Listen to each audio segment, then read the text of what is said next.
বন্ধুরা ভালো হচ্ছে সবাই। আজকে করব দেখো আলু পোস্ত, একদম সিম্পল ভাবে।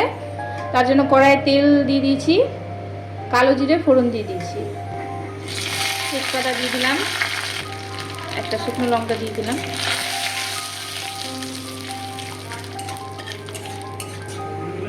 এই যে ডুমো ডুমো করে আলু কেটে নিয়েছি, আলুটাকে ভালো করে ধুয়ে নিয়েছি, আলুটা দিন।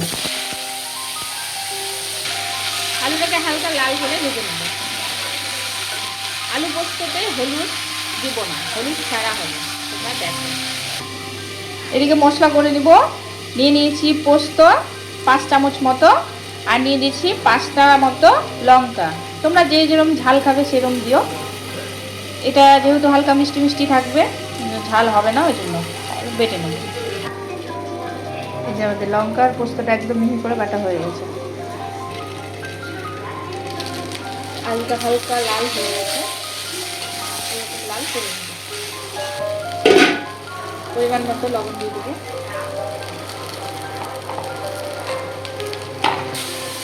আলু পোস্ততে হলুদ দেবো না, হলুদ ছাড়াই দেবো। তোমরা চাইলে দিতে পারো, কিন্তু পোস্তের যে ফ্লেভারটা ওটা একটু গন্ডগোল হয়ে যায়, তো হলুদ দিলে এই জন্য হলুদটা দেবো।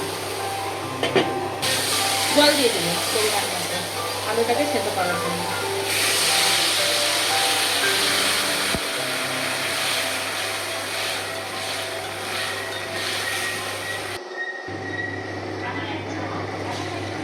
বন্ধুরা দেখো আমাদের আলুটা সেদ্ধ হয়ে গেছে। এবার পোস্ত আর লঙ্কা বাটাটা দিয়ে দিলাম।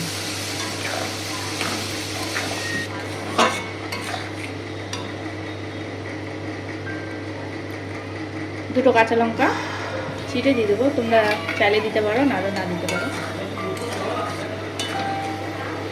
একটু ঢাকা দিয়ে দেবো।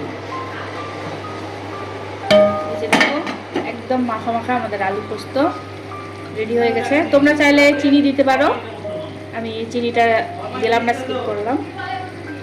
হালকা কাঁচা সরষের তেল দিয়ে নামিয়ে নেব।